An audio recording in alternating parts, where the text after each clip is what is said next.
ونستغفره ونعوذ بالله من شرور أنفسنا ومن سيئات أعمالنا من يهد الله فلا مضل له ومن يضلل فلا هادي له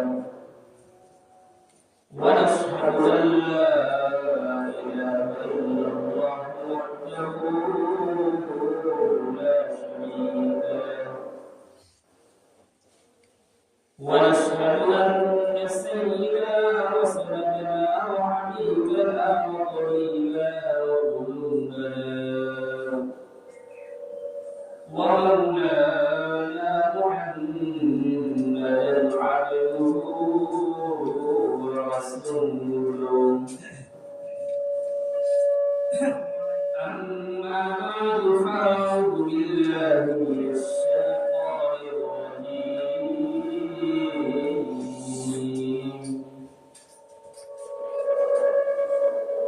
بسم الله الرحمن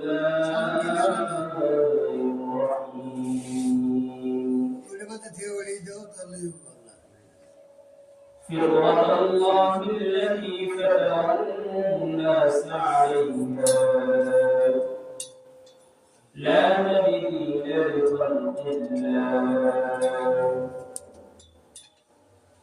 وقال رسول الله صلى الله عليه وسلم للصائم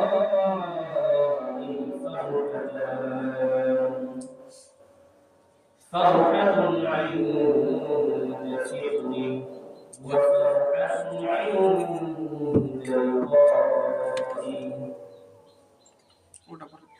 آمنت بالله وصدق الله وصدق رسوله النبي الأمي الكريم ونحن على ذلك من الشاهدين والشاكرين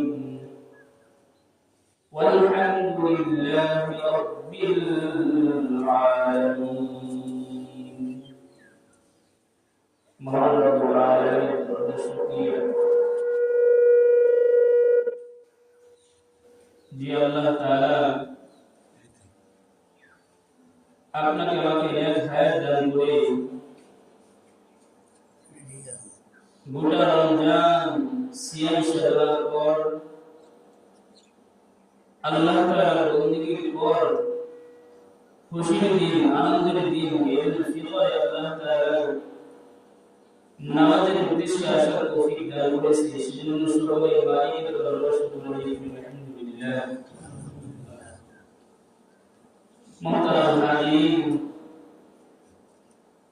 ঈদুল ফিতর এই ঈদটা হচ্ছে বান্দার আনন্দময় কিছু দিবসকে সামনে রেখে আনন্দকে উদযাপন করার জন্য এই ঈদটা আছে গোটা রমজান বান্দা যখন ইবাদত করে গোটা রমজান বান্দা যখন আল্লাহ তাআলার হুকুম মানে হুকুম মানার পর যখন শাওয়ালের 1 তারিখ উদিত হয় রব্বে কারীম আল্লাহর নবীর মাধ্যমে আমাদেরকে জানান মুমিনদের জন্য একটা আনন্দের দিবস আছে আনন্দের একটা মুহূর্ত আছে সেটা কি সেটা হচ্ছে শাওয়ালের 1 তারিখ ঈদুল ফিতর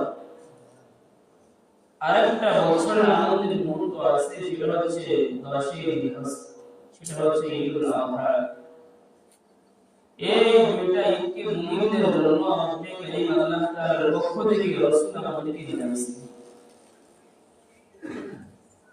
তো এই ঈদুল ফিতরকে আমরা সামনে রেখে কি বিষয় সিদ্ধান্ত করব কি বিষয় আমরা নিজেদের জীবনে বাস্তবায়ন করব গোটা রমজান আমাদের একটা ট্রেনিং ছিল সেনাবাহিনীরা যখন তাদের প্রশিক্ষণ নিতে যান তাদের প্রশিক্ষণ অনেক কষ্ট হয় যখন তাদের যুদ্ধ শুরু হয় তখন তাদের সেই কাজগুলো করতে সহজ হয়ে যায় ঠিক তদ্রুপ মুমিনদের জন্য গোটা রমজান একটা ট্রেনিং এর সময় ছিল আর ট্রেনিং শেষ হওয়ার পর আল্লাহ তাআলা মুমিনদেরকে পুরস্কার দেওয়ার জন্য এই ঈদুল ফিতর আদায় করছে। এটা কেমন করে? কারণ মানুষ যখন ঈদকে সামনে রেখে যখন সে আনন্দ উল্লাস করতে চায়, আল্লাহ তাআলা পক্ষ থেকে কেমন যেন একটা সিদ্ধান্ত এসে যায়, মুমিন তুমি আমার রব্বে কারীমের ইবাদত করছো, আমার রব্বে কারীমের ফয়সালা তুমি যদি মেনে থাকো, বাস তোমার জন্য ঈদুল ফিতর। ঈদের আনন্দ, এই ঈদের আনন্দটা কে উপভোগ করবে? কার জন্য? রব্বে কারীম আল্লাহ তাআলা ফরমান, আল্লাহ তাআলা ওই সমস্ত ব্যক্তিদের জন্য ঈদ দান করছে, আল্লাহ তাআলা ঈদের খুশি তাদের জন্য ঈদ দান করে রাখছে যারা আল্লাহ তাআলার ফয়সালা সিদ্ধান্ত মেনে নিয়েছে, নিজের কষ্টকে সে কষ্ট মনে করে না, শুধু রব্বে কারীমের হুকুমকে সে নিজের জীবনের সবচেয়ে বড় পাথি মনে করছে। আল্লাহ তাআলা ফরমান, লিস-সাইমি ফারহাতান, নবীর মাধ্যমে আমাদেরকে মেসেজ দেয়, হে আমার হাবিব, আপনার উম্মতদেরকে আপনি আমার সিদ্ধান্ত ওই সমস্ত মুমিনদেরকে জানাই দেন, রোজা কিন্তু একটা কষ্টের আমল হওয়া সত্ত্বেও এই কষ্টের আমলটা যে এই সিদ্ধান্ত মেনে নেবে, আল্লাহ তাআলা সেই সমস্ত মুমিনদের জন্য দুইটি পুরস্কার রাখছে। দুইটি কি আল্লাহর নবী আমাদেরকে শিখান? দুইটির মধ্যে সর্বপ্রথম যে পুরস্কার আল্লাহ তাআলা জায়েজ রাখছে, পুরস্কার রাখছে সাফিল উলাম সাইয়ুল ফিতর, মাসকের দিন। কারণ রোজা যখন পার হয়ে যায়, শাওয়াল 1 তারিখ যখন আসে, মুমিনদের জন্য আল্লাহ তাআলা সুসংবাদে খুশখবরি দেয়। কেমন খুশখবরি দেয়? আল্লাহ তাআলার পক্ষ থেকে আল্লাহ তাআলার মালাকা দিয়ে আল্লাহ তাআলা দুনিয়ার আসমানে এবং দুনিয়ার জমিনে বিচরণ করে পাঠায়। আল্লাহ তাআলা বলেন, যাও যাও ফেরেশতারা যাও। রমজানের মধ্যে আমার উম্মতরা আমার ওই সমস্ত আবদ আমার বান্দারা আমার হুকুম মানছে, শুধু মানছে না, 5 ওয়াক্ত নামাজ পড়ছে, রমজানের রোজা পালন করছে, পিপাসায় দিল ফেটে গেছে, তাও আমি রব্বে কারীমের খৌফ, আমার রব্বে কারীমের ভয়ের জন্য সে দিল থেকে একটু পানি নেয়। আল্লাহ তাআলা বলেন যে এই রমজানের মধ্যে সারাটা দিন কষ্ট করেছে, কিন্তু রব্বে কারীমকে সে ভয় করে তাও পানাহার থেকে বিরত থাকছে। শুধু তা না স্ত্রী থেকে বিরত থাকছে। আল্লাহ তাআলা বলেন, হে আমার ফেরেশতারা, যাও যাও যাও নিয়ে যাও। সারাটা দিন রোজা রাখছে, শুধু তা না, রাত্রিভর দাঁড়ায় দাঁড়ায় সে কষ্ট করে 20 টাকা তারাবি করছে, পারলে নফল ইবাদত গুলো বাড়াই দিয়েছে, তাহাজ্জুদ করছে, আমার কুরআন তারা তেলাওয়াত করছে, গোটা রমজান গুনাহমুক্ত জীবন গড়া করছে। রব্বে কারীম আল্লাহ তাআলার পক্ষ থেকে ফেরেশতা দুনিয়ার আসমানে দুনিয়ার জমিনে বিচরণ করে ওই সমস্ত ব্যক্তিদের জন্য প্রত্যেকটি মুড়ে মুড়ে দাঁড়ায় যায়, বলে, ইয়া আবিদি, আল্লাহ তাআলার পক্ষ থেকে সিদ্ধান্ত নিয়ে এসে, হে বান্দারা শোনো শোনো, তোমরা যখন এমন হালাত করছো, আল্লাহ তাআলা তোমাদেরকে সুসংবাদ দেওয়ার জন্য দুনিয়ার জমিনে মধ্যে আমরা ফেরেশতা আসমান থেকে আল্লাহ পাঠাইছে, চলো চোখে আমরা দেখি না। কিন্তু আল্লাহ তাআলা ফেরেশতারা দুনিয়াতে এসে বলে, মোড়ে মোড়ে দাঁড়ায় বলে, হে বান্দারা শোনো শোনো শোনো, রব্বে কারীম কিন্তু তোমাকে পুরস্কার দেওয়ার জন্য আমাদেরকে দুনিয়াতে পাঠাইছে। শুধু তা না, তোমাদের সমস্ত গুনাহগুলো রব্বে কারীম আল্লাহ তাআলা maaf করছে। শুধু তা না, maaf করার পর রব্বে কারীম তোমাদের আমলনামায় গুনাহ যেগুলো আছে সব গুলোকে তোমাকে নেক দ্বারা পরিবর্তন করে তোমাদেরকে maaf করে দিয়েছে। এটা কাদের জন্য? এই রমজান মাসটা যারা নিজেদের সময়টাকে কাজে লাগাইছে, নিজের সময়টাকে গনিমত মনে করে নিজের সময়টাকে ইবাদতের মধ্য দিয়ে পার করে যখন যারা মাঠের মধ্যে এখন আসতেছে, আল্লাহ তাআলা নবীর মাধ্যমে আমাদেরকে জানান এই ঈদের দিন যেটা আসছে এটা হচ্ছে আনন্দের দিন, এটা হচ্ছে খুশির দিন, এটা ওই সমস্ত ব্যক্তিদের জন্য, অন্যদের জন্য না। যারা রোজা পালন করি নাই, যারা সারাদিন অন্যান্য মাস যেমন চলতাম রমজানের দিনের ব্যবসা চলি, গুনাহ থেকে বাঁচতে পারি নাই, অথবা দিনের বেলায় রোজা রাখি নাই, রাতে তারাবি হয়েছে তারাবি করি নাই, কুরআন আল্লাহ তাআলার পক্ষ থেকে আসছে রমজানে নাযিল হয়েছে, এই কুরআন অন্ততপক্ষে রমজানেও যারা পড়ি নাই, আল্লাহ তাআলা বলেন এই ঈদ তোমাদের জন্য খুশির দিন না, এই ঈদ তোমাদের জন্য আনন্দের দিন না, এই ঈদ তোমাদের জন্য হচ্ছে ভয়ঙ্কর দিন। হাদিসের শব্দ হচ্ছে ওয়াঈদ, অর্থ ভীতি। আল্লাহ তাআলা বলেন যখন মুমিন বান্দা যখন আমার হুকুমকে যখন সে মাইরাজ করে আমার রব্বে কারীমের পক্ষ থেকে তার প্রতি আর রহমতুল নাযিল আমি থাকি না, আমি তার জন্য ওয়াঈদ হয়ে যাই। ওয়াঈদ মানে কি? ওয়াঈদ মানে শাস্তি যোগ্য একটা শব্দ ব্যবহার করে আল্লাহ তাআলা বলেন তোর মৃত্যু হবে, তোর শাস্তি শুরু হওয়া শুরু হবে। কি বুঝলাম এখান থেকে? আমরা বুঝলাম রমজান মাস আমি আপনার জন্য মুমিনের জন্য ইবাদতের একটা মাস। ব্যবসায়ীরা যারা ব্যবসা করে, যারা ব্যবসায়ী আছে তারা ভালো বুঝবো। তো ব্যবসায়ীদের অন্যান্য তুলনায় ঈদ যখন শুরু হয় বা অন্য কোনো অনুষ্ঠান সামনে আসে, তো সেই সময়টা তাদের ব্যবসায় একটা লাভ হয়। কি বলে, তাই না? ঈদ আসলে লাভ হয় না? অনেক ব্যবসায়ীদের লাভ বেশি হয়, অনেক বেচা কেনা। ঠিক তদ্রূপ মুমিনদের জন্য ইবাদতের একটা মৌকা, ইবাদতের একটা মৌসুম ছিল সেই রমজান মাস। তো যারা এই ইবাদতের মৌসুমকে কাজে লাগাইছে তারা লাভবান হয়েছে। কেমন লাভবান হয়েছে? একটা ফরজ পালন করছে, রব্বে কারীম 70টা ফরজের সওয়াব দান করছে। একটা নফল করছে, একটা সুন্নাত করছে, তো সেটাকে আল্লাহ ফরজ বানাই দিয়েছে। তো বুঝা গেল কি ইবাদতের একটা মৌসুম রয়েছে। এই ইবাদতের মৌসুমটা মুমিন যদি কাজে লাগাইতে পারে, রব্বে কারীম আল্লাহ তাআলা বলেন ফারহাতুন ইনদা ফিকরি, যখন রমজান শেষ হয়ে যখন শাওয়ালের 1 তারিখ আসে, মুমিনদের জন্য আল্লাহ তাআলার পক্ষ থেকে একটা আনন্দের মুহূর্ত আসে, যেটা হচ্ছে আজকে সেই ঈদের দিন। তো আমরা যদি নিজেদেরকে সেই মুমিনদের দাবি করে থাকি এবং সেই সমস্ত কাজগুলো পার করে থাকি, তো আল্লাহ তাআলা বলেন এই ঈদের আনন্দটা তুমি মুমিনের জন্য, তুমি এই আল্লাহর বান্দার জন্য। কিন্তু রমজান যদি আমার সেই গুনাহের মুহূর্তে কেটে থাকে, রমজান যদি আল্লাহর নাফরমানির মধ্যে কেটে থাকে, রমজান যদি ঈদ আসার আগে থেকে শুরু করে ঈদের আগের দিন পর্যন্ত শুধু মার্কেটে পিছনে দৌড় পাড়াপাড়া শুরু হয়ে থাকে, আমার পরিবারের কোনো বেহাল অবস্থা হয়ে থাকে, আমার এদিকে রব্বে কারীমের হুকুম মানব দূরের কথা, রাত আসে দিন আসে, ভাটারা সরিষাবাড়ি তাও হয় না, জামালপুর তাও হয় না, সেই ঢাকার মার্কেটের পিছনে যদি পড়ে থাকি, তো আমার জন্য হতভাগা কি হতে পারে? মার্কেট করবো ঠিক আছে, ঈদের মধ্যে উত্তম জামা পরবো ঠিক আছে, কোন উলামায়ে কেরাম, গোটা পৃথিবীর উলামায়ে কেরাম বলতে পারবে না, কোন মুহাক্কিক উলামায়ে কেরাম বলতে পারবে না ঈদের দিন নতুন জামা পরা ফরজ বা সুন্নাত। তো আমরা কই কেন? আমরা নিজেদেরকে বানাই দিয়েছি। কেমন বানাইছি? ঈদের দিন নতুন পোশাক পরিধান করা, এটার কথা বলা হয়নি হাদিসের মধ্যে। হাদিসের মধ্যে আসছে ঈদের দিন যদি আসে তোমাদের সাধ্যে মতো তোমরা উত্তম পোশাক পরিধান করো।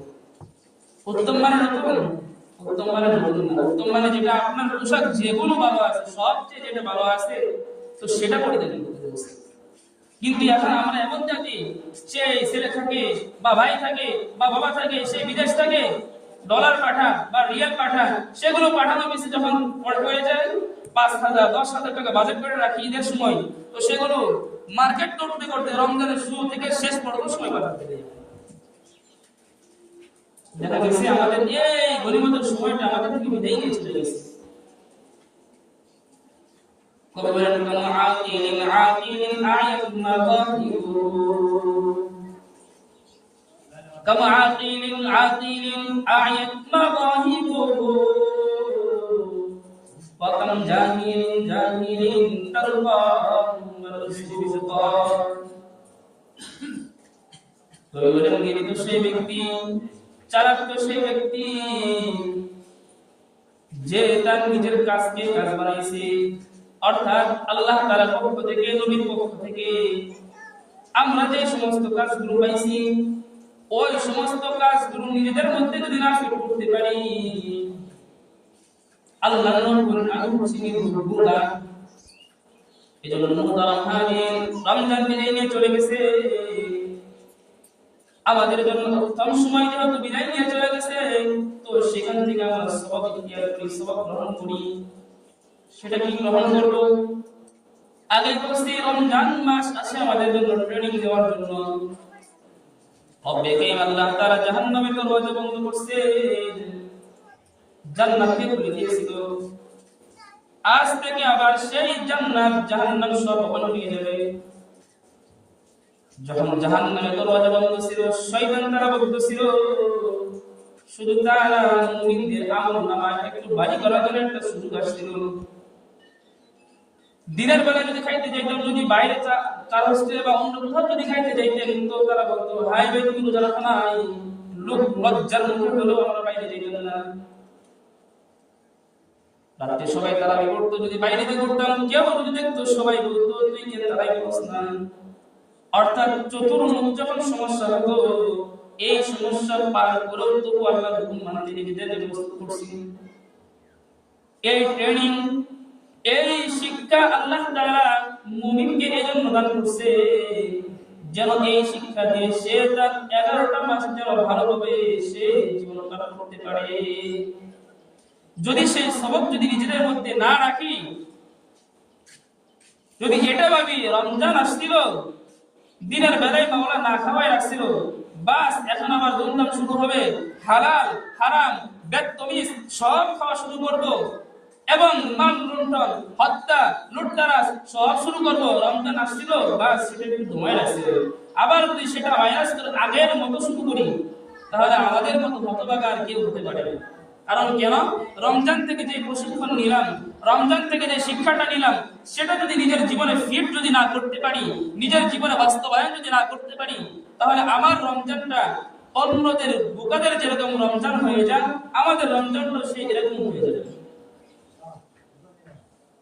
এই জন্য ইসলামে মানতে পারবো, এই ধর্মের মধ্যে আল্লাহ তাআলা শুধু উৎসাহ রাখছে না, এই ইসলাম ধর্মের মধ্যে আল্লাহ তাআলা শুধু মন কষাকষি রাখছে সেটাও না। ইসলাম এমন একটা ধর্ম, আল্লাহ তাআলা সুখ দিয়েছে, আল্লাহ তাআলা দুঃখ দিয়েছে, ওয়াসআত দিয়েছে, সচ্ছলতা দিয়েছে, সব দান করছে। শুধু তা না, ইসলাম যখন পুরো মুমিন যখন তার জীবন মধ্যে ফিট করে, তো তার জন্য রমজান এক সানাস এক বরাবর হয়ে যায়। সে রমজান মাসে যেরকম দিনের বেলায় আল্লাহর ভয়ে খৌফ এবং আল্লাহ তাআলার ভয়ে যেরকম খানা খাইতো না, গুনাহ করতো না, জিনা করতো না, বেপরদাই চলতো না, তো সে যদি সেই সবক ইখতিয়ার করে আর সে যদি মুমিন হয়, রমজান চলে যাওয়া না যাওয়া তার কাছে কোনো কথা না। রমজানে সে যেরকম কদরদানি করছে, অন্য মাস সেও এরকম কদরদানি করবে। কি করবো তাহলে? রমজান মাস যেহেতু আমাদের থেকে বিদায় নিয়ে চলে গেছে, এখান থেকে একটা সবক গ্রহণ করবো, সেটা হচ্ছে আমার দ্বারা যেন রব্বে কারীমের নাফরমানি যেন না হয়। নিয়ত করা যাবে না ইনশাআল্লাহ? যারা দাড়ি কাটি নিয়ত করবো রমজান দাড়ি কাটি না, এখন দাড়ি কাটবো। কিছুদিন আগে একটা ওয়াকিয়া বলছি, বুঝলি, আমার সঙ্গে এক যুবকের দেখা হয়েছে। যুবক বলতেছে, হুজুর আমি আমার স্ত্রীর সঙ্গে ওয়াদা করছিলাম যে ঈদের আগ মুহূর্তে আমার দাড়ি যেগুলো আছে সব কেটে দিব। তো বলেন তো দেখি হুজুর, তো আমি স্ত্রীর কথা মানছি, তো আমি কি ওয়াদা ঠিক রাখছি? তাহলে কথাটা খেয়াল করি, সবাই খেয়াল করি, তার কথাটা শুনি। সে বলতেছে আমি স্ত্রীর কাছে ওয়াদা করছি, হ্যাঁ ওয়াদা রক্ষা করা ফরজ, কিন্তু হারাম ওয়াদা রক্ষা করা ফরজ না, হারাম ওয়াদা রক্ষা না করাও ফরজ। তো সে বলতেছে আমি স্ত্রীর সঙ্গে ওয়াদা করছি দাড়ি কাটবো না। তো এই কথা যখন সে বলতেছে এবং দাড়ি আমি তার সঙ্গে ওয়াদা করছি ঈদের আগে সেটা কেটে ফেলবো, চেষ্টা ফেলবো, তো বলতেছে তো আমি যেহেতু স্ত্রীর ওয়াদা রক্ষা করছি তো আমি সবের একটা কাজ করছি না। মানুষের আকল কোন জায়গায় গেলে এই কথাগুলো বলতে পারে? একটা মূল কথা বের করে নেবে এখান থেকে, যে সমস্ত নাফরমানির কাজ ইসলাম শরীয়ত সাপোর্ট করে না, তো সেই সমস্ত কাজ যদি স্ত্রী হোক না কেন, স্ত্রী বাপ হোক না কেন, বা স্ত্রী চোদ্দ গোষ্ঠী হোক না কেন, সে যদি আপনাকে ওয়াদা করাইতে চায় পারলে স্ত্রী চোদ্দ গোষ্ঠী পাবে। বুঝি না কথাটা? কারণ স্ত্রী আপনার শরীয়তের মূল উসুল না। মরলে মারা গেলে স্ত্রী আপনাকে রক্ষা করবে না, রক্ষা করে আপনার শরীয়ত আপনাকে রক্ষা করবে।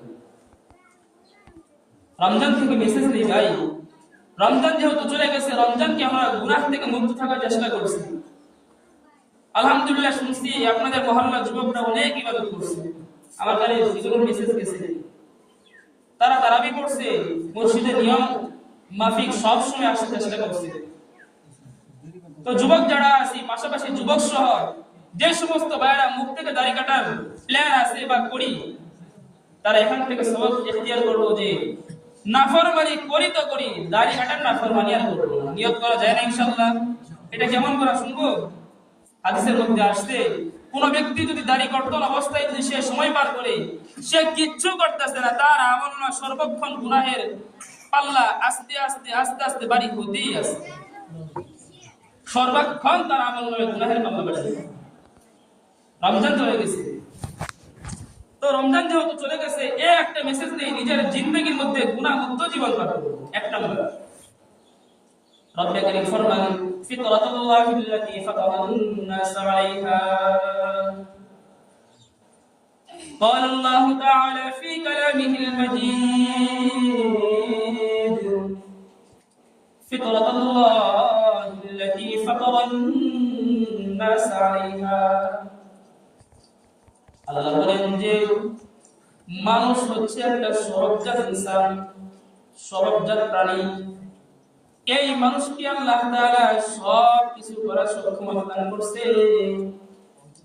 এই মানুষ শুধু গুমরাহ হয়ে থাকবে, চুপচাপ থাকবে, শুধু ইবাদত করবে, শুধু তা না। আল্লাহ বলেন এই মুমিনদের জন্য আমি সব কিছু রাখছি। হাসি করবা, আনন্দ করবা, মনকে প্রফুল্ল করার জন্য বিনোদন করবাটাও জায়েজ রাখছি। কিন্তু আমার শরীয়ত যেটা আমি রাসূলের মাধ্যমে তোমাদের কাছে পাঠিয়েছি, সেটা কি মাইনাস করা যাবে না। মেরে ভাই দোস্ত বুজুর্গ, খুব সতর্ক থাকবো।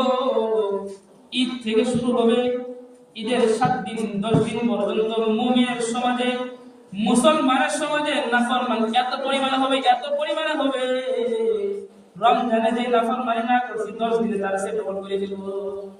কেমনে?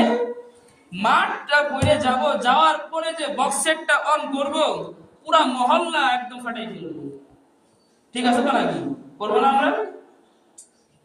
ভিতরে তো কেউ করবো না, এত দাঁড়িয়ে ভেঙে গেছে, চলে যাবে, চিন্তা হচ্ছে আখেরা। কিন্তু যুবকরা ইনশাআল্লাহ আর কিছু করে না করি, বক্স সেট অন করে গানটা সুন্দর করে বাজাবে। যুবকরা কথা বলবে নাকি? ইনশাআল্লাহ কেন বাজাবো? কথা বলি, কারণ দেখেন এই যে শুনছি যুবকদের যে একটা শুনাম, সারাটা রমজান নামাজ পড়ছেন, রোজা করছেন, 5 ওয়াক্ত নামাজ মসজিদে এসে পড়ছেন, এই নাফরমান থেকে যখন জীবনটাকে মুক্ত রাখছেন, এই নাফরমান থেকে যখন মুক্ত রাখছেন, আল্লাহ তাআলা বলেন এই ঈদের দিন আসা মানে সেই মুমিনকে আমি সমস্ত গুনাহ মুক্ত করে তাকে মাসুম বাচ্চার মতো বানিয়ে দিই। কেমন বাচ্চার মতো? মার গর্ভে থেকে যে একটা সন্তান প্রসব হয়, তার আমলনামায় কোনো গুনাহ থাকে? কথা বলি না, গুনাহ থাকে? কোন মুমিন ব্যক্তি যদি গোটা রমজান গুনাহমুক্ত পার করে আল্লাহর হুকুম মেনে যখন ঈদের দিন আসে, আল্লাহ তাআলা বলেন সেই ব্যক্তি একদম বেগুনাহ মাসুম বাচ্চার মতো হয়ে যাবে। এই একটা ফাজাইল যদি পাইছি, এতটুকু একটা পুরস্কার পাওয়ার পরেও যদি সেই গান বাদ্য করে 10 দিনে যদি সেই আমলনামা আবার বাড়ি করে ফেলি, তার কি অবস্থা হয়ে যাবে? শুধু গুনাহ করি তা না, গুনাহ করতে করতে রাস্তায় রাস্তায় শোনাই, মানে একটা পিকআপ ভাড়া করি করে সেটা গোটা এলাকা, জামালপুর ডিস্ট্রিক্ট, ময়মনসিংহ ডিস্ট্রিক্ট সব করবো, এমন গুনাহ শুরু করি। ওই 10 দিনে যে এই 1 মাস যে বাকি হয়েছে গুনাহগুলো, এই গুনাহের কাজগুলো আদায় করি সেই 10 দিনে। এই জন্য করবো না ইনশাআল্লাহ, নাফরমান থেকে নিজেকে বাঁচাই লাগবে। কারণ মুসলমান যদি নাফরমানি করতে পারে না, মুসলমান জাতিকে আল্লাহ তাআলা বানাইছে আল্লাহর গোলামির জন্য। তো বলতে পারেন সারা দেশে তো গোলামি করবো, আল্লাহর হুকুমই মানবো, এর দিলকে আনন্দ কখন দিব? দিলকে আনন্দ দেওয়ার সময় আছে, সেটা কিভাবে? শরীয়তকে মাইনাস করে আনন্দ দেওয়া যাবে না। নবী আলাইহিস সালাম নিজেও আনন্দ ফুর্তি করতেন। কিভাবে? ওনার বিবি ছিল আয়েশা রাদিয়াল্লাহু তাআলা আনহা, অনেক ছোট ছিল তার বয়স। উনি একটা মাঠে যাইতো, যখন রাতে চাঁদ উঠছে ওরা মাঠে যাইতো, স্ত্রীকে নিয়ে যায়, বলতো আয়েশা তুমি তো আমার বিবি, তোমার সঙ্গে একটু আনন্দ চিন্তা করা লাগে, তো সেক্ষেত্রে আমি তোমাকে একসঙ্গে তোমার মনোরঞ্জনের জন্য চলো আমরা সেই মাঠে যাই, আমি আর তুমি দুইজন মিলে দৌড় প্রতিযোগিতা দেব। স্বামী স্ত্রী দৌড় প্রতিযোগিতা ভালো লাগে একটা? যদি স্ত্রীর বয়স কম থাকে, স্বামীর বয়স বেশি থাকে, তো বাড়ি হয়ে যায়, তো স্ত্রী তো আগে চলে যাবে। কি বলে? প্রথম অবস্থায় যখন দৌড় প্রতিযোগিতা দিছে, আয়েশা রাদিয়াল্লাহু তাআলা একদম পাতলা ছিলেন, পিচ্চি বয়স ছিল। তো নবী আলাইহিস সালাম বয়স 50 বছর, আয়েশার বয়স 9 বছর, কই 9 80 কই 50, তো একদম পাতলা। দৌড় দিছে, নবী আলাইহিস সালাম পিছিয়ে ফেলে সে আগে চলে গেছে। নবী আলাইহিস সালাম বলতেছেন না আয়েশা আমাকে ঠকাই দিল আজকে, যাও তোমার প্রতিশোধ আমি আরেকদিন নিয়ে নিব। যখন আয়েশা রাদিয়াল্লাহু তাআলা যখন বাড়ি হয়ে গেছে, মুসলমান হয়ে গেছে, নবী আলাইহিস সালাম শেষ বয়সে যাওয়ার পর আয়েশাকে বলতেছেন আয়েশা সেই যে প্রতিযোগিতা দিয়েছিলাম আবার চলো, আজকে আবার দিব, অনেক দিন পর। আয়েশা রাদিয়াল্লাহু তাআলা বলতেছেন স্ত্রী তো বুঝে কেমন করে কথা বলে, ঠেট দিয়ে কথা বলার চেষ্টা করে সবসময়।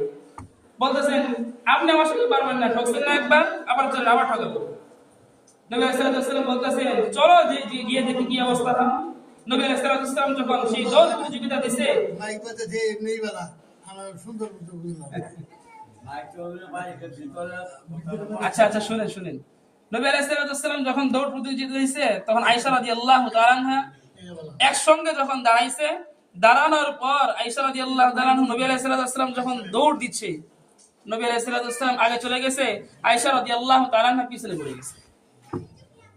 নবী আলাইহিস সালাম বলতেছেন আয়েশা ওই যে সেদিন যে আমাকে পিছনে ফেলাইছা, আজ তোমাকে পিছনে ফেলে বাইনা ও বাইনা, মানে তুমি 100 আমি 100, বাস শুদ্ধ।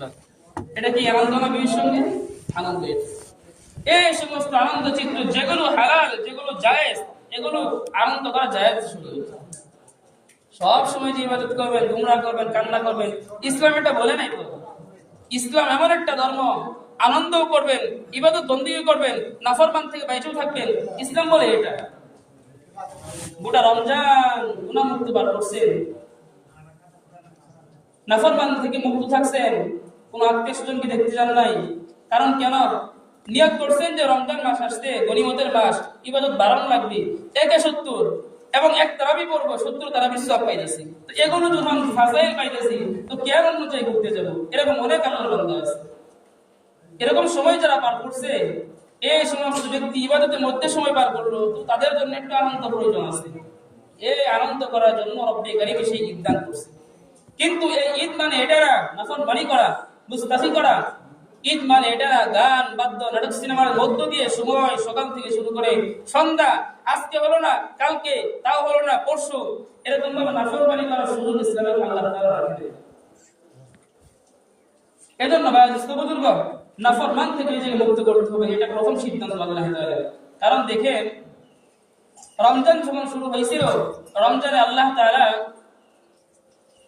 মুমিনকে একটা কাজ সবচেয়ে বেশি করতে বলছে, ইস্তাগফিরু রাব্বাকুম। এই শেষ দশকের মধ্যে আল্লাহ তাআলা নবীর মাধ্যমে একটা দোয়া শিখিয়েছে আমাদেরকে, সেটা হচ্ছে আল্লাহ তাআলা বলেন ক্বালা রাসূলুল্লাহ সাল্লাল্লাহু আলাইহি ওয়াসাল্লাম, নবীর মাধ্যমে আমরা মেসেজ পেয়েছি, আল্লাহ তাআলা বলেন হ্যাঁ আমার হাবিব আপনার উম্মতদেরকে এই সমস্ত দোয়া বলে দেন তারা যেন আমার কাছে মাফ চান। আল্লাহর নবীর শিখানো দোয়া আল্লাহ তাআলা আল্লাহর নবীর মাধ্যমে বলেন আল্লাহুম্মা ইন্নাকা আফুউন তুহিব্বুল আফওয়া ফাআফু আন্নী। আল্লাহর নবী সাল্লাল্লাহু আলাইহি ওয়াসাল্লাম বলেন ও সরকার, ও রব্বে কারীম আল্লাহ, সরকার নবী আল্লাহ তাআলার কাছে দোয়া করে বলেন ও মাওলা, নাফরমানি করছি, গুনাহ করছি, সমস্ত গুনাহ থেকে মাফ করার জন্য তোমার কাছে আইছি। তুমি তো মাওলা গুনাহ মুক্ত, বান্দাকে পছন্দ করা, তুমি তো মাওলা গুনাহকে মাফ করতেও পছন্দ করো, তাই আমাকে মাফ করে দাও। আল্লাহ নবী সাল্লাল্লাহু আলাইহি ওয়াসাল্লাম এই দোয়া মুমিনকে শেষ দশকের মধ্যে শিখাইছে। শুধু তা না, রমজান শুরু হওয়ার পর থেকে আল্লাহ তাআলা নবীর মাধ্যমে আমাদেরকে একটা মেসেজ শিখাইছেন, বেশি বেশি করে আল্লাহ তাআলার নিকট গুনাহ মাফের জন্য দোয়া করবা। তো বুঝলাম কি, সেই গুনাহ মাফের জন্য দোয়া করতে বলছেন নবী শুরু থেকে শেষে যায় নবী আরেকটা দোয়া শিখিয়ে দিয়েছেন। ওমর রাদিয়াল্লাহু তাআলা এর অবস্থা কেমন হয়েছে, সাহাবাদের কেমন অবস্থা। ঈদ যখন আসছে, গোটা রমজান শেষ, ঈদের দিন সকাল যখন হয়েছে, ওমর রাদিয়াল্লাহু তাআলা আমিরুল মুমিনিন খলিফাতুল মুসলিমিন ছিলেন। ঈদের দিন সকালবেলা তার দরওয়াজা মুগলাক ছিল, বন্ধ ছিল। আল্লাহ নবী সাল্লাল্লাহু আলাইহি ওয়াসাল্লামের সাহাবী দরজা বন্ধ করে আল্লাহ তাআলার নিকট মিনমিন করে কান্না করে। সকালবেলা সাহাবী আবু হুরায়রা বলেন, এ আমিরুল মুমিনিন, আপনি কেন কান্না করেন? আপনি তো আশারে মুবাশশারা, যাদেরকে আল্লাহ তাআলা দুনিয়ার মধ্যে জান্নাতের সুসংবাদ দান করেছেন। হে আমিরুল মুমিনিন, আপনি তো খলিফাতুল মুসলিমিন, সমস্ত মুসলমান বিশ্বের জন্য আপনি খলিফা। আপনি তো মাসুম, আপনার গুনাহমুক্ত, আপনি তাও ঈদের দিন আনন্দের মুহূর্তে কান্না করেন। আল্লাহর নবী সাহাবী উমর বলেন, হ্যাঁ আবু হুরায়রা শুনো, আমি উমর জানি না আমি আল্লাহ তাআলার নিকট থেকে মাগফুর হইছি কিনা জানি না। আল্লাহ তাআলা আমাকে আশারা মুবাশশারার মধ্যে অন্তর্ভুক্ত করছে। আল্লাহ তাআলা আমাকে খলিফাতুল মুসলিমিন বানাইছে। আল্লাহ তাআলা মুহাম্মদের সাহাবী করে আমাকে বানাইছে। তাও আমি নিজের দিলকে নিরাশ শান্ত করতে পারি না, কারণ আমি নবীর জবান থেকে শুনছি, যদি কোনো ব্যক্তি, কোনো মুমিন অথবা মুমিনা যখন রমজান মাস আসে, সে যদি নিজের গুনাহকে মাফ করাইতে না পারে, আল্লাহ তাআলা আল্লাহর নবীর মাধ্যমে জানান সে যেন ধ্বংস হয়ে যায়। আমি উমর জানি না আল্লাহ তাআলা আমাকে মাফ করছে কিনা, আমি সেটা জানি না। হ্যাঁ আবু হুরায়রা, যদি আমাকে আল্লাহ তাআলা যদি মাফ করে থাকেন, তো আমি উমরের জন্য তো আনন্দের জন্য একটা বিষয় আছে। অতএব আমি জানি না আমি মাফ পাইছি কিনা। মাফ পাওয়া না পাওয়ার মধ্যে যখন সন্দিহান, তাই আমি রব্বে কারীমের নিকট ভয় পাই, আমি আনন্দ করতে ভয় পাই।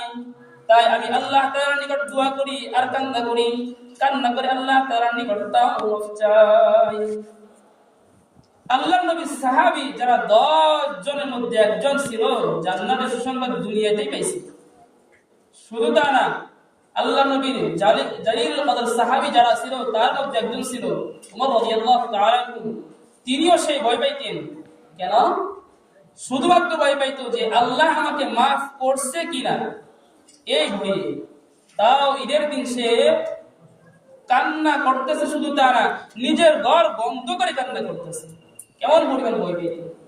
এই জন্য ঈদ আসতে আনন্দ নিয়ে, ঈদ আসতে ক্ষমা প্রাপ্ত নিয়ে, পুরস্কার দেওয়ার জন্য এবং গুনাহকে মাফ করানোর জন্য, গুনাহ যেগুলো আছে সেগুলোকে মাইনাস করে আল্লাহ তাআলা গুনাহকে আমলনামাকে ভারী করার জন্য আসছে ঈদ।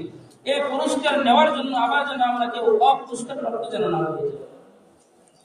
এই জন্য ভাই দোস্ত বুজুর্গ, নিজের জিন্দগির মধ্যে ফুট ফিট করবো এমন ভাবে, আমি যেরকম গুনাহ মুক্ত থাকছি, সামনের মাস এই শাওয়াল থেকে শুরু করে সামনে রোজা আসার আগ পর্যন্ত আমার দ্বারা যেন গুনাহ যেন না হয়ে যায়, এরকম একটা সিদ্ধান্ত করব, এরকম একটা চিন্তা ফিকির করব।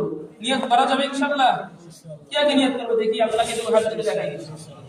আল্লাহ তাআলা সকলকে মুক্ত থাকার তৌফিক দান করুন। বলে শেষ করে দেব, তিনটা কথা বলি এখানে। একটা হচ্ছে সাদকাতুল ফিতরের আলোচনা আসছে। সাদকা ফিতর বর্তমান বাজার মূল্য 110 টাকা কি 15 টাকার মধ্যে আসে। তো যারা সাদকা ফিতর আদায় না করছি, সাদকা ফিতর উত্তম পরিমাণ হচ্ছে দেওয়ার মাধ্যম হচ্ছে ঈদের দিন সূরা ফাতিহার পর থেকে মাঠে আসার আগে গরিবদেরকে সেই সাদকা ফিতরটা দেওয়া হবে। আর যারা ঈদের আগে মানে রমজানে দিয়ে ফেলছি, বাস তাদের তো আলহামদুলিল্লাহ আদায় হয়ে গেছে। কিন্তু যারা সাদকা ফিতর এখনো যারা না দিছি, বলতে পারেন হুজুর সাদকা ফিতর কাদের উপর ওয়াজিব হয়ে আছে? যাদের উপর যাকাত পরিমাণ, যাকাতের নিসাব পরিমাণ মালের মালিক হয়ে আছে, তাদের উপর যাকাত সাদকা ফিতর দেওয়া ওয়াজিব হয়ে আছে। এখানে একটা প্রশ্ন আছে, সেটা হচ্ছে সাদকা ফিতর আপনার ঘরের মাল সামান যেগুলো আছে, দ্রব্য প্রয়োজনীয় জিনিসপত্র সামান যেগুলো আছে, আসলি শাই মানে যেগুলো না হইলেই না, মানে থাকার জন্য একটা খাট বা একটা কাপড় রাখার জন্য একটা আলনা বা রান্না করার জন্য দুইটা পাতিল, মানে মূল প্রয়োজন যেগুলো, এগুলো বাদ দিয়ে অতিরিক্ত সামান থাকে না, বাক্সে থাকে বা অন্য সুকেস থাকে বা অন্য কোনো জায়গায় রাখছেন, অতিরিক্ত মাল যেগুলো আছে, এই সমস্ত মাল যাদের কাছে আছে সবগুলো একসঙ্গে করলে যদি 52.5 তোলা রূপার পরিমাণ হয়, অথবা 7.5 তোলা সোনার পরিমাণ যদি হয়, অথবা কিছু সোনা কিছু রূপার পরিমাণ যদি সেই মালের মালিক যদি আপনি হয়ে থাকেন, তো আপনার সবচেয়ে ফিতর ওয়াজিব। বলতে পারেন কে কাটটা দিবেন? স্বামী তার যদি নাবালেগ বাচ্চা থাকে তাদেরটা দিয়ে দিবে। যদি একান্তভুক্ত পরিবার হয়ে থাকে, বালেগ ছেলে আছে, তো সেটা দিয়ে দিতে পারে। কিন্তু বালেগ ছেলের জন্য করণীয় হচ্ছে নিজের সবচেয়ে ফিতর সে নিজে যেন দিয়ে দেবে। সবচেয়ে ফিতরের পরিমাণ যারা বাকি আছে, যারা দেয়নি, এই সবচেয়ে ফিতরটা আমরা দিয়ে দিব ইনশাআল্লাহ। 2 নাম্বার কথা, অনেকে আসতেছে এই জন্য নামাজটা 9টার পরে গেছে, 1 মিনিট বা 10 মিনিট চলে গেছে, অথবা রাইট টাইম 9টায় নামাজ শুরু হয়ে গেছে। আচ্ছা, এটি খেয়াল করি ভাই। 2 নাম্বার কথা যেটা বলতেছিলাম, রমজান মাস যেহেতু চলে গেছে, রমজানের পরে আমাদের কিছু করণীয় আছে। 2 নাম্বার কথা হচ্ছে শাওয়ালের 6 রোজা। শাওয়ালের হাদিসের মধ্যে আছে, মান সামা রমাদান সুম্মা তাআউ সিত্তা মিন শাওয়াল কানা কাসিয়ামিদ দাহরি কুল্লিহি। তো মুমিন ব্যক্তি যারা রমজানের রোজাগুলো পালন করছে, পালন করার পর এই ঈদের দিন থেকে শুরু করে, অর্থাৎ ঈদের দিন থেকে শুরু করে মানে শাওয়ালের যে তারিখটা আছে, শাওয়াল মাসটা যে আছে, এই শাওয়াল মাসের মধ্যে কোনো ব্যক্তি যদি 6টা রোজা পালন করে, আল্লাহ তাআলা বলেন তো সে ব্যক্তি কেমন যেন সারাটা বছর রোজা রাখার সওয়াব পায়। হিসাব কেমনে? আমরা তো বাংলাদেশে খুব চালাক, যোগ বিয়োগ কম নিতে চাই না। আল্লাহ তাআলা হিসাব বুঝাই দিতেছে। হাদিসের মধ্যে আসছে আল্লাহ তাআলা মুমিনকে রমজান উপলক্ষ করে 10 দান করে। তো রমজানে সেই 30 রোজা আর এই হচ্ছে 6 রোজা, এই হলো 36টা রোজা। তো 36টা রোজাকে যদি 10 দিয়ে বাদ দেই, যদি গুণ দেই, যদি তো 36টা রোজা যায় দ্বারা সেই 360 দিন যায় দ্বারা 300। আর বছরের মধ্যে 5টা দিন রোজা রাখা হারাম। 5টা দিন, তো 5 দিন হারাম। যদি বছরের দিন হচ্ছে 365 দিন, তো 65 থেকে যদি 5 যদি বাদ দেওয়া হয় থাকে হচ্ছে 60 দিন। তো বোঝা গেল কি হতে পারে আল্লাহ তাআলার নিকট মুহাদ্দিসিনে কেরাম এই এক ব্যাখ্যা বের করছে যে এই 5 দিন বাদ দিয়ে 360 দিন যেহেতু হইছে, আল্লাহ তাআলা যেটা না করছে তো সেটা নাই, অতএব এই 60 দিন আর ওই 5 দিন তার মানে গোটা বছর সে রোজা রাখা সওয়াব পায়। যদি পারি ইনশাআল্লাহ এই শাওয়ালের 6 রোজা রাখবো ইনশাআল্লাহ। বাড়িতে অনেকের মা বোন আছে, মা বোনদেরকে জানাই দিব। মা বোনরা অনেক আগ্রহী, আমরা পুরুষরা যে ইবাদত না করি তার চেয়ে মা বোনরা ডাবল ইবাদত করতে পারে। এজন্য বাড়িতে যাদের মা বোন আছে তাদেরকে জানাই দিব, পারলে ইনশাআল্লাহ সে শাওয়ালের 6 রোজাটা পালন করে ফেলবে। তো বলতে পারেন হুজুর সেগুলোকে ধারাবাহিক রাখতে হবে রোজার মতো, রমজানের মতো? যদি চান একসাথে রাখতে পারে, আর সেটা যদি না চান ভেঙে ভেঙেও রাখতে পারে। আরেকটা ফজিলত বলি, সেটা হচ্ছে অনেক মা বোন আছে তাদের সমস্যাগত কারণে রমজান রোজা রাখতে পারে না। তো তাদের যে রোজাতে রাখতে পারলো না, তারা তো বড় রোজা কাজা করতেই হবে। নামাজ মাফ আছে কিন্তু রোজা কি নাই? রোজা মাফ নাই। যখন তারা রোজা রাখতেই যাবে, তাদের রোজা যেহেতু রাখতেই হবে, যখন এই রোজাটা যখন শাওয়াল মাসে যখন রাখবে, তাদের কাজা রোজাটা এক হচ্ছে, তারা যদি সেই কাজা রোজা যদি সেই শাওয়ালের মধ্যে তারা ফরজ রোজা রাখে, আল্লাহ তাআলা তাদেরকে সেই শাওয়ালের রোজা রাখারও সওয়াব দান করে দিয়েছে। এটা আমরা পুরুষরা পাবো না, এটা মহিলারা পাবো ইনশাআল্লাহ। মা বোন যারা আছে ওদেরকে জানাই দিবে ইনশাআল্লাহ। 3 নাম্বার কথা, ঈদের নামাজ। এটা হচ্ছে ঈদুল ফিতরের নামাজ। এই ঈদুল ফিতর সম্পর্কিত আমরা নামাজ যেটা পড়বো, এই নামাজ পড়ার কিছু নিয়ম আছে। আগে বলে আসা হয়েছে ঈদের নামাজটা কেমনে পড়া লাগবে, নিয়ত কেমনে করতে হবে, এবং নিয়তের মধ্যে তাকবীর কয়টা আছে। আমরা ঈদের নামাজে এসে জানাজা পড়ি, জানাজা যাই ঈদের নামাজ পড়ি। এটা কেন হয়? আমাদের ফটকা লাগা যায়, আমরা পাকা মুসল্লি তো এই জন্য একটু ফটকা বেশি লাগা যায়। আমরা মুসলমান জাতি, কিন্তু আমরা ইসলামকে এত পরিমাণে নিস্তেজ করে রাখছি, ইসলামকে আর তরুণ হতে দেই না আমরা, এই জন্য সমস্যাটা হয়ে যায়। তো দেখেন এই ঈদের নামাজ যদি পড়তে চাই, নামাজের তাকবীর অতিরিক্ত হচ্ছে 6টা তাকবীর। কয়টা তাকবীর? প্রথম রাকাতে 3টা, পরের রাকাতে 3টা, এই হলো 6টা। বলতে পারেন 3টা হুজুর কেমনে করব? প্রথম হুজুর যখন নিয়ত বাঁধবে, নিয়ত বাঁধার পর আল্লাহু আকবার বলে যখন নিয়ত বাঁধলো, প্রথম নিয়ত হচ্ছে তাকবীর তাহরিমা, তাকবীরে এই নিয়ত বাঁধা ফরজ। এই নিয়ত বাঁধার পরে অতিরিক্ত 3টা তাকবীর দিবে। 2 তাকবীর দেওয়ার পর হাত ছেড়ে দিবে। 3 নাম্বার তাকবীর বলার পর নিয়তটা বেঁধে ফেলবে। তাহলে কয় তাকবীর শেষ? 3 তাকবীর প্রথম রাকাতে শেষ হয়ে গেছে। আর থাকলো বাকি 3টা তাকবীর, এটা দেওয়া লাগবে পরের রাকাতে যায়। পরের রাকাতে সূরা কেরাত মিলানোর পরে যখন রুকুতে যাবে, রুকুতে যাওয়ার আগে 3টা তাকবীর। একবার বলে হাত ছাড়বো, 2বার, 3বার বলে হাত ছেড়ে দিব। কিন্তু প্রথম রাকাতে 3য় তাকবীরের পরে নিয়ত বাঁধা লাগে, দ্বিতীয় রাকাতে যে 3 তাকবীরের পরে হাত ছেড়ে দেওয়া লাগে। তাহলে কি হলো? প্রথম রাকাতে তাকবীর বুঝছি, দ্বিতীয় রাকাতে তাকবীর বুঝছি, চতুর্থ তাকবীর যখন দেওয়া হবে তখন যাব আমরা সেই রুকুতে। সকলে বুঝতে পারছেন তো ইনশাআল্লাহ? বলতে পারেন নিয়ত কেমনে করব হুজুর? আরবিতে পারলে আরবিতে বলবেন, নিয়ত যদি আরবিতে না পারেন বাংলাতে বলবেন।